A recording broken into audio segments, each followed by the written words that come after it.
From South Carolina Public Radio, this is the South Carolina Lede. I'm your host, Gavin Jackson, and this episode was recorded on December 19th, 2024 from South Carolina Public Radio Studios here in Columbia. And as you know, we have a programming note because we have our next live lead taping on January 9th, 2025. That's right, in the new year. We already got things to do in the new year. Be here or be square, okay? We need you to be there. We'll also maybe stream on YouTube, whatever. Who cares? We want to see you. We want to hear you. It's going to be our legislative preview episode, and we are still expecting to have a big name guest. So you're going to want to go to livelead2025.eventbrite.com and RSVP now for this free event because I guarantee you it's going to sell out quick. We're going to have some food, we're going to have some bevies, we're going to have some fun. We want to see you January 9th, 2025 here at our studios in Columbia at 6 o'clock. And also, we're going to be off for the next 2 weeks, guys. That's another programming note, but we will have a special episode for you next week. Stay tuned for that. But yes, we will return to our regularly scheduled programming on January 7th. So fear not, we'll see you in the new year. If you don't like that, I know who you can call. 803-563-7169. Leave us a voicemail. Tell us what you think. Tell us again what you think is going to be hot or not in 2025. We're going to have a special episode soon about that. But if you missed that, give us a shout and we can talk about it in the new year as we progress in 2025. 803-563-7169.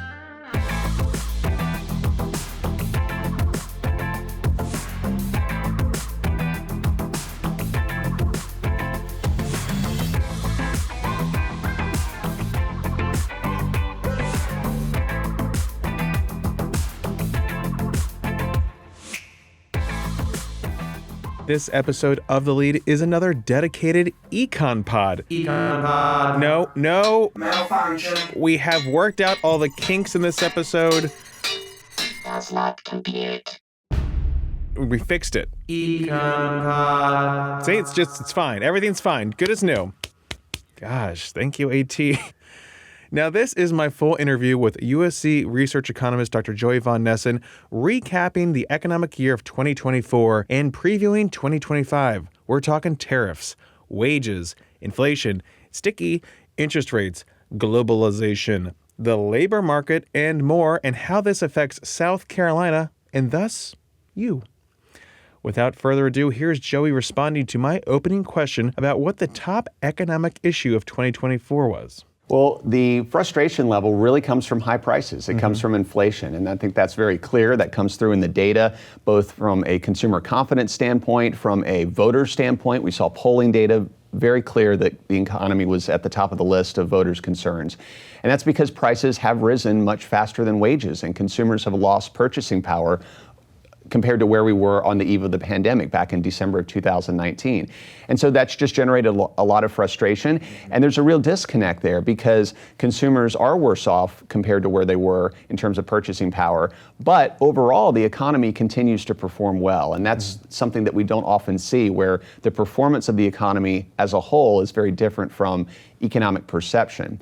And the bottom line is that we are recovering from a pandemic bubble. We've had red hot demand. And the good news as we look forward is that that correction period is now largely behind us, and we may actually see consumers make up for all that lost purchasing power in 2025. And so when we talk about that consumer sentiment, we talk about, inflation was declining most of this year. When it comes to just how people measure the economy, is it really just that economic perception that folks have on the economy? I think that's exactly right. And a good comparison point is to look at this recovery from the 2020 recession compared to the recovery in the 2008 recession.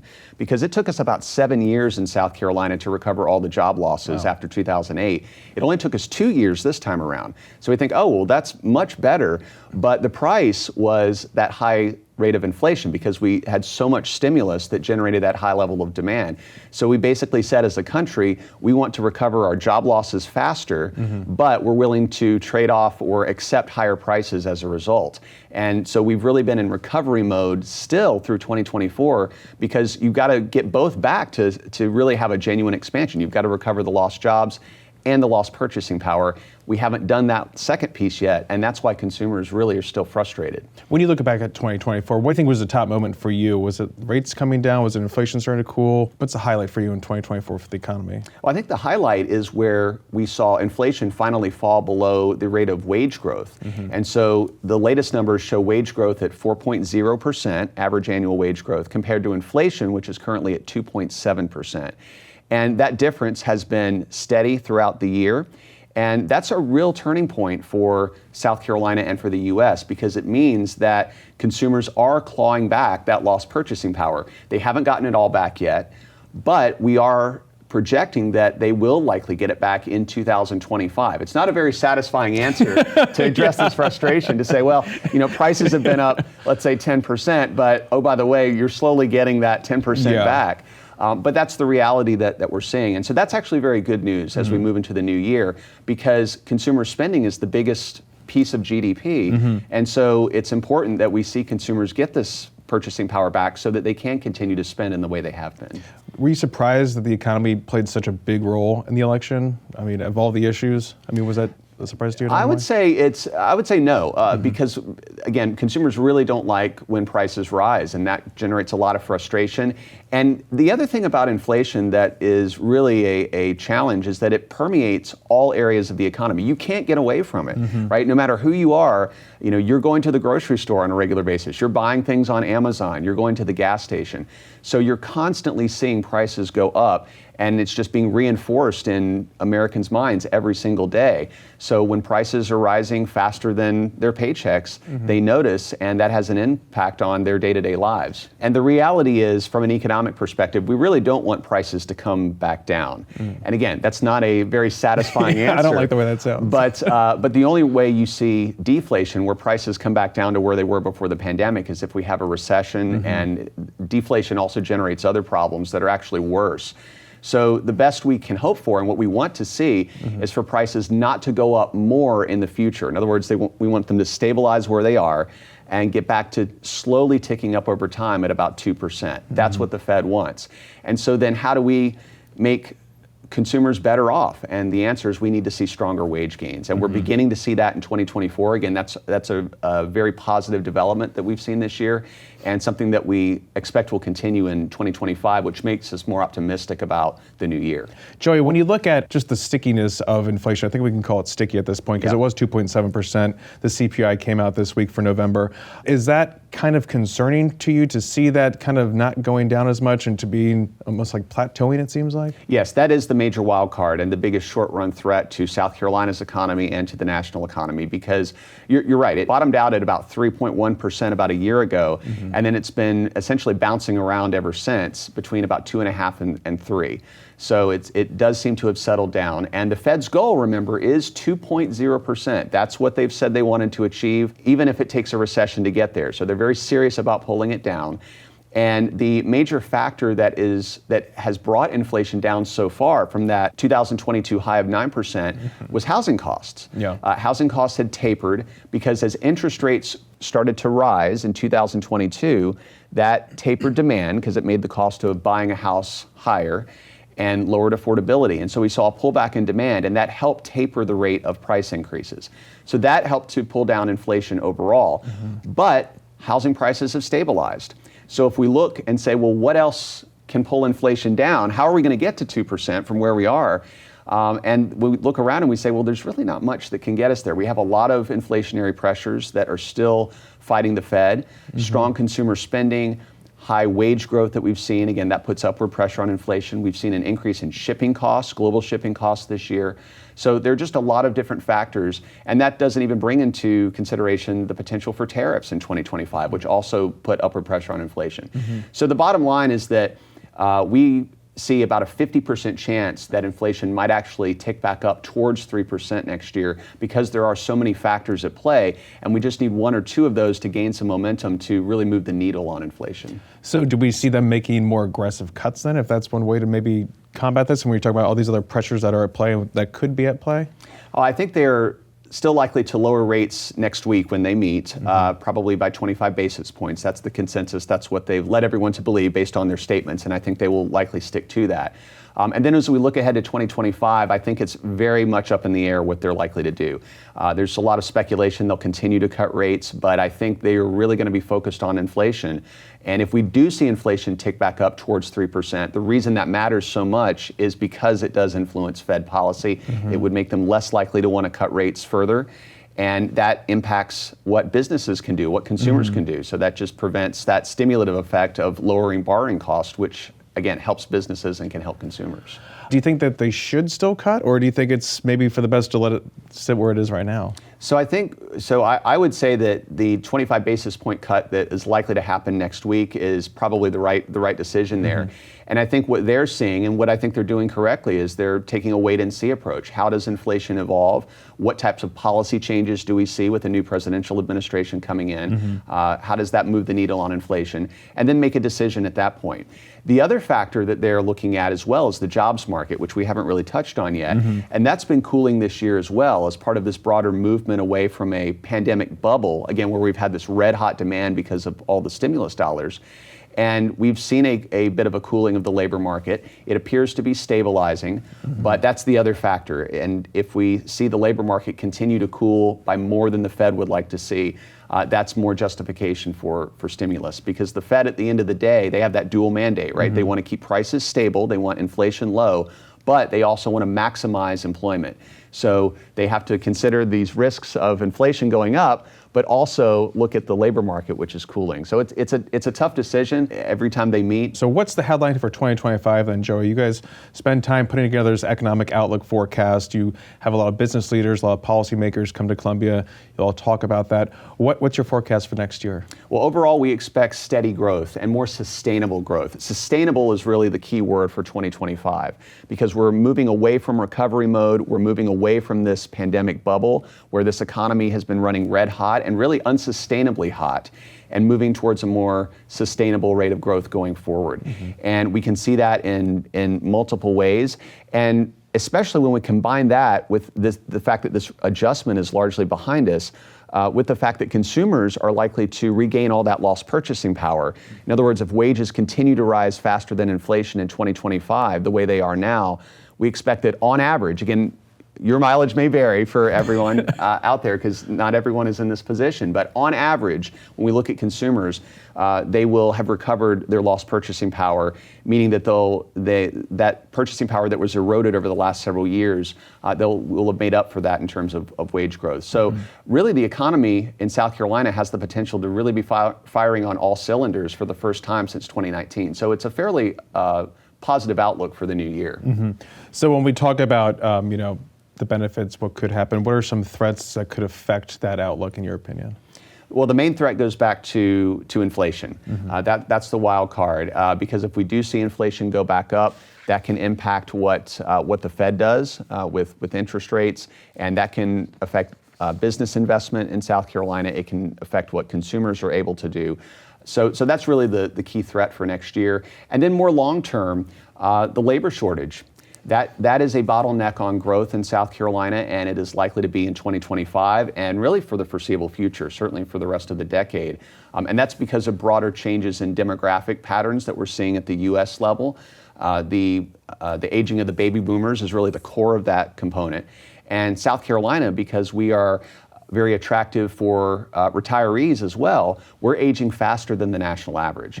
So employers across the board, across all industry sectors, are struggling to find the workers that they need. And that is certainly going to be a problem in 2025, just as it has been for the last several years. And I promise we'll talk more about labor in the state in a moment. But when we talk about tariffs, that's obviously a word that everyone's learning more and more about. You see these current proposals from the incoming Trump administration. What do you think that could mean for some of our biggest trading partners, our neighbors to the north and the south? How that could affect goods? We're talking about 20%, up to 60% if it's from China, things like that.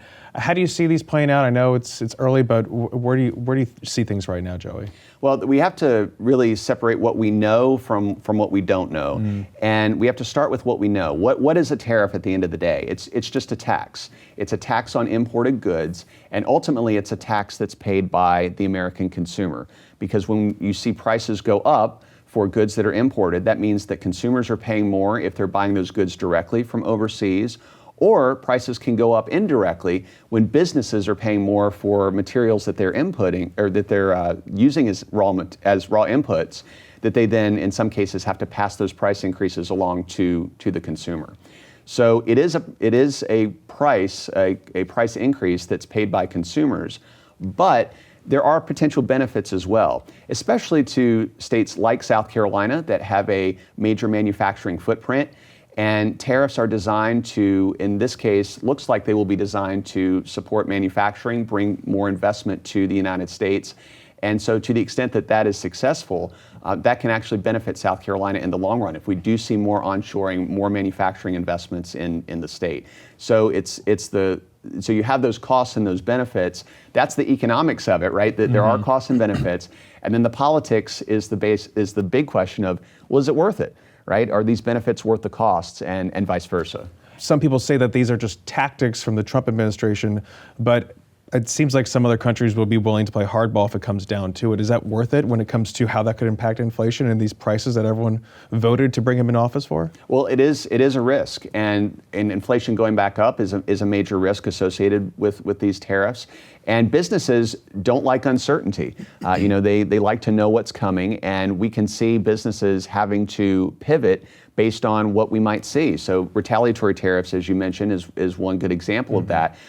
If we were to see manufacturers in South Carolina, we're an export-oriented manufacturing state, meaning that we produce a lot here that we then sell to customers all over the world. And if they impose retaliatory tariffs, well, what does that mean? It could mean that could impact the demand for those goods that we're producing here.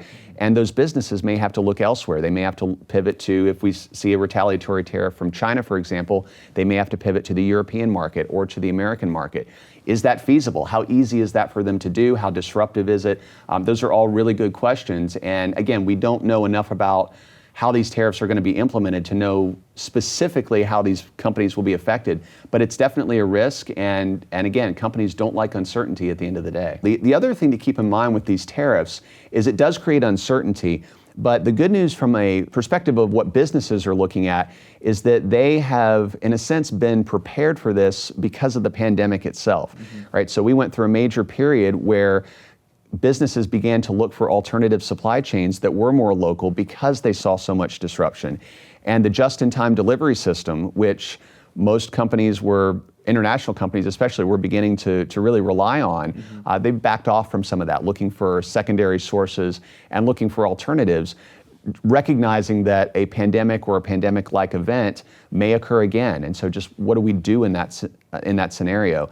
So that helps prepare them for this type of thinking where tariffs may be a reality and they may need to pivot again. So that's good news in the sense that this isn't coming out of nowhere, that they have been thinking in this direction for a while. Yeah. Right here in South Carolina, state economists are forecasting 2.5% growth for the next fiscal year budget and a $1.1 billion surplus thanks to previous year's revenue boost.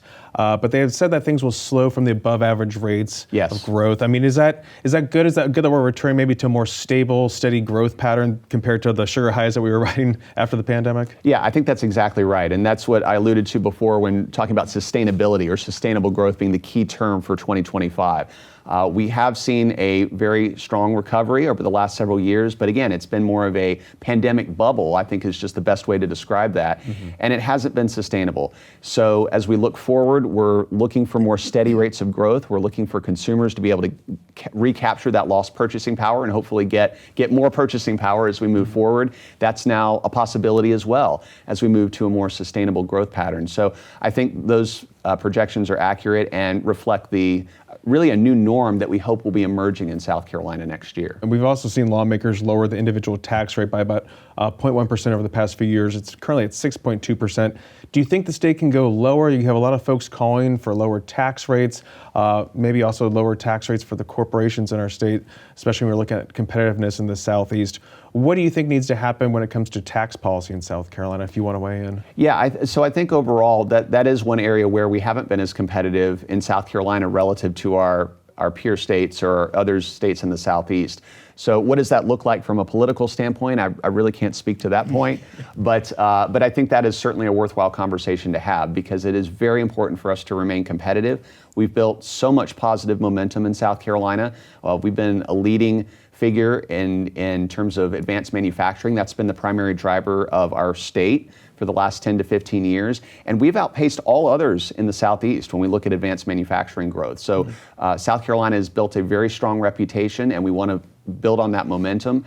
So when we think about tax policy, what do we need to be doing to improve that brand that our state has developed and improve that momentum? And I think that's where the conversation needs to start. Yeah, we'll be hearing a lot of that when they get back in January for sure. And we've also seen, we're talking about this strong manufacturing industry that we have in our state. We're talking about the job market. We've seen the unemployment rate tick up to 4.7% here in the state. I want to ask you do you see any red flags when it comes to the stability of our labor market right now? And possibly also, what role do you think AI, when we start talking about, productivity gains and replacing workers, it seems like, how you see that factoring into all this too? Well, from a labor market perspective, in terms of red flags, the short answer is no. I think we are in a pretty good position there. We have seen the unemployment rate tick up from 3.0% back in January to 4.7% today. But again, that's cooling from a red hot or a labor market that's almost been too tight, too hot. And the way to see that is if we look at the average unemployment rate in South Carolina historically over the last 50 years, just during periods of economic expansion, right? So just forget about the recessions and just look at the expansions. The average unemployment rate is 6%.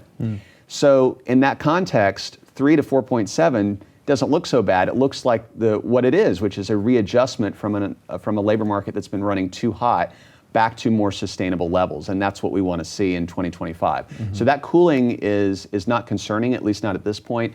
Also, we have not seen any increase in layoff activity. That's all been from slower job growth. So that's a positive development as well. We don't want to obviously see people losing their jobs. So this is a good reason for the unemployment rate to go up simply because of slower job growth. But we can also look at other elements of the labor market. You mentioned AI. I think that certainly has the potential to boost productivity over the next 5 to 10 years. Again, that's slowly being introduced. And because we have such a major labor shortage across the country because of these demographic shifts, these productivity gains have the potential to really help employers. And although it will certainly change the skill sets that are needed and require retraining for certain workers, overall, we don't expect as much displacement or as big of a threat to the market simply because the labor shortage is so significant. So AI and technology developments will help businesses to satisfy the demands that they have, particularly when they can't find workers. This helps them find alternatives in a labor market that is very tight. And again, the tightness of the labor market also means that workers aren't going to be displaced quite as quickly as they might have otherwise been. Plus, they have the ability to be retrained. So that's another thing we'll be watching for, of course, when it comes to all that. Joe, we have less than 3 minutes left, and I want to ask you about immigration because that's also another big issue that we'll be seeing from the incoming Trump administration, talking about mass deportations. Very unclear on how that would work or what that even looks like. But when it comes to immigration and our state, our country, tell us about the role immigration plays when it comes to the workforce and the needs of our employers, especially in South Carolina. Well, when we look at immigrants specifically, so we don't have a lot of good data, particularly if we look at, say, legal versus illegal immigrants. But in general, when we look at immigrant labor, they tend to be mostly employed in agriculture and construction, to a lesser extent in tourism and leisure and hospitality. But agriculture and construction really are the big two. So depending on what type of policy we see, those would be the two sectors that could be affected. Again, by how much is really hard to say. But it's also important to recognize that immigrants are more likely to be filling unskilled jobs, unskilled labor. And so when we look at the labor shortage overall, it extends to both unskilled labor or unskilled jobs as well as skilled jobs. And so when we look at areas like manufacturing, for example, that require very high skilled positions, they're already facing a labor shortage. And this is not necessarily going to affect those sectors, manufacturing specifically, as much as something like agriculture and construction, for example. And the other factor here is that if we look at the cooling of the labor market that we've seen over the last 2 years, I think that gives us more reason to be optimistic that it won't be that any immigration policy that is initiated won't quite be as have as much of an effect as it would have a year or two ago when the labor market was much tighter. So it can absorb it a little bit more. Exactly. So it's really hard to say, but I think, again, we have to just look at the markets, the industries in South Carolina where it could have an impact. And again, recognizing that you have skilled labor and unskilled labor in different sectors, depending on the occupations. And immigrant labor tends to be disproportionately in the unskilled labor category there. And so, again, that just helps us look at where sectors will be impacted. Thank you, Joey. That was Dr. Joey von Nessen, who's a research economist at the University of South Carolina Darla-Moore School of Business. We were talking on our latest episode of This Week in South Carolina, which you can find and so much more at youtube.com/South Carolina ETV.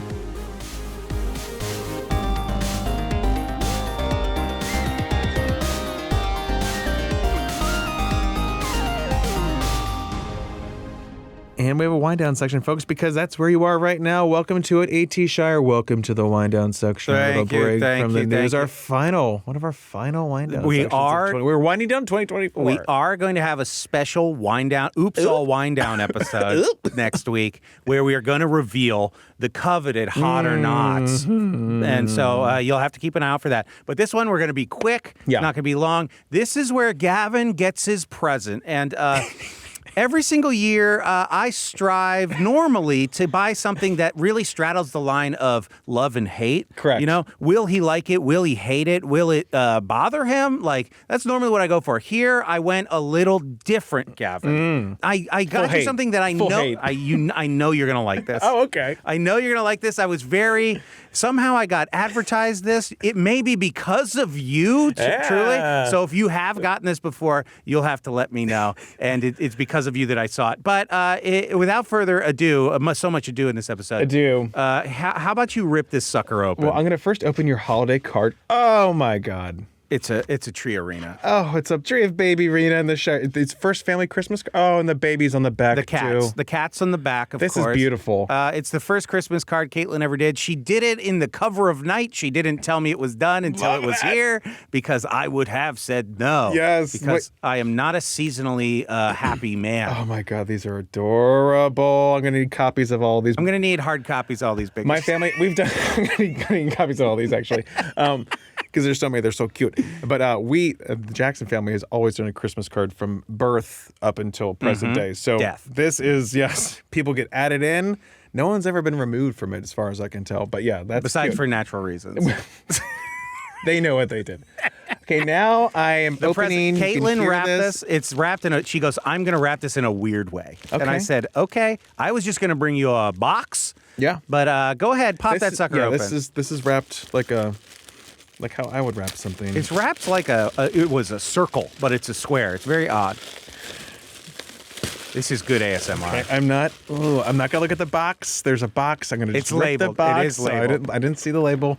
Now I'm opening the box. Ooh, I love this. More boxes in there. Okay, this. Oh my God! It is a box of tinned fish. It's a tin fish sampler. Oh my God! It is a bespoke tin fish yes, sampler. Fishwife. We love Fishwife. Oh my God! I'm gonna just. Oh. They sound pretty good. Read a few of They those. are- Read a few of those. I've names. had some of these, but these some I haven't. These are the anchovies in spinach extra virgin olive oil. Like that sounds good. Yes, and I've had the So I did- albacore tuna and spicy olive oil. I Delicious. did get advertised this because Definitely because of me. because of Gavin. But I saw it and I go, oh, you know what? He would absolutely love this. You know, they are bougie. I've seen them in stores. They're a bit pricier. the tin sampler fish, pack was pretty good. But it's a good array. It's a good offering. It's quality stuff, and they also add a little bit extra stuff. Like we're talking like crispy chili in these chili flakes. A little bit more of a curated offering. It's of really tinned good. fish. Yeah, so very it's sweet really of you to good. get this. Thank you, AT. I knew that you would actually enjoy that, and What is it? I went against type. I went against type this year. I did, and that's okay. Smoked salmon in Szechuan chili crisp. That's going to be good. That's gonna be good. Salmon is boring. I'll go ahead and say it. Salmon is Correct. Is a lame. You got to fish. zhuzh it up a little bit. And chili Put it in a crisp. tin. Chili crisp will do I it. think we had tin fish on an In-N-Out list like a couple years ago. Too. Yeah. Oh, it's been. You know, I've been pushing it hard. We did say in past episodes very recently, and I sort of alluded to it, that tin fish is your love language. Yes. And so here you go. Merry Christmas. Thank you, AT. Thank Nothing you, Shire terrible. family. Yes. Nothing terrible Well, this good year. and good use, I'll Next tell you that. year it'll be double terrible. But anyway, people, have a good weekend.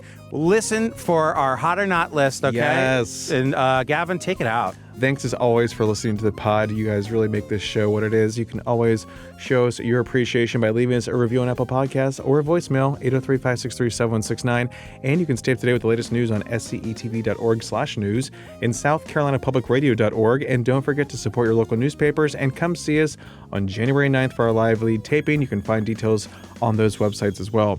The South Carolina Lead is a production of South Carolina Public Radio. Our producer is A.T. Shire. Amy Crouch is our supervising producer. Sean Birch is our executive producer. This podcast is produced with support from PRX and is made possible in part by a grant from the John S. and James L. Knight Foundation, as well as listener contributions to the ETV Endowment of South Carolina. For the South Carolina Lead, I'm Gavin Jackson. Be well, South Carolina. Okay. You working on your gutturals?